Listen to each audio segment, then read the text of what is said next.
সুদীৰ্ঘ 8 বছৰৰ পিছত ইতিমধ্যে নীল অভিকাণ্ডৰ যি ঘটনা সেই ঘটনাৰ দোষী সাব্যস্ত কৰা হৈছে 20 জনকে দোষীক ইতিমধ্যে আজি শাস্তি প্ৰদান কৰা হ'ব আৰু তাৰে সৰ্বমুঠ 45 জন দোষীৰ 25 জনক নিৰ্দোষী ঘোষণা কৰা হৈছিল আৰু 20 জনক দোষী সাব্যস্ত কৰিছিল আৰু সেই 20 জনৰ আজি শাস্তি প্ৰদান কৰা হ'ব। ইতিমধ্যে তেওঁলোকক নগাঁও কোৰ্টলৈ অনা হৈছে আৰু যিগৰাকী আচলতে অভিযুক্তসকলৰ অধিবক্তাগৰাকী আছে আমি তেওঁৰ লগত পোনে পোনে কথা পাতিব বিচাৰিম। কি ক'ব আচলতে?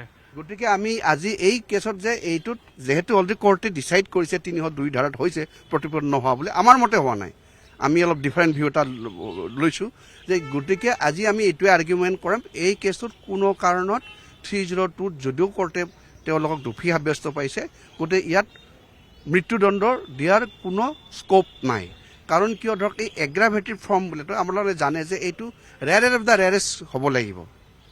বসন্ত সিং কেছ এটা আছে সুপ্ৰিম কোৰ্ট 1980 তাত কৈছে ৰেয়াৰেষ্ট অফ দ্য ৰেয়াৰ এই ধৰণৰ ইমান নিশংস এনেকৈ মাৰিছে ব্ৰুটেলিটি এই কথাটো থাকিব লাগিব।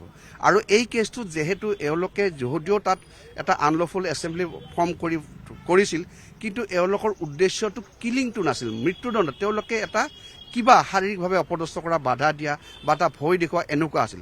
গতিকে যাত যিহেতু মৃত্যু মাৰিম বুলি তেওঁলোকৰ ইণ্টেনশ্যনটো নাছিল উদ্দেশ্য নাছিল সেইকাৰণে 302 এপ্লাই নহয়।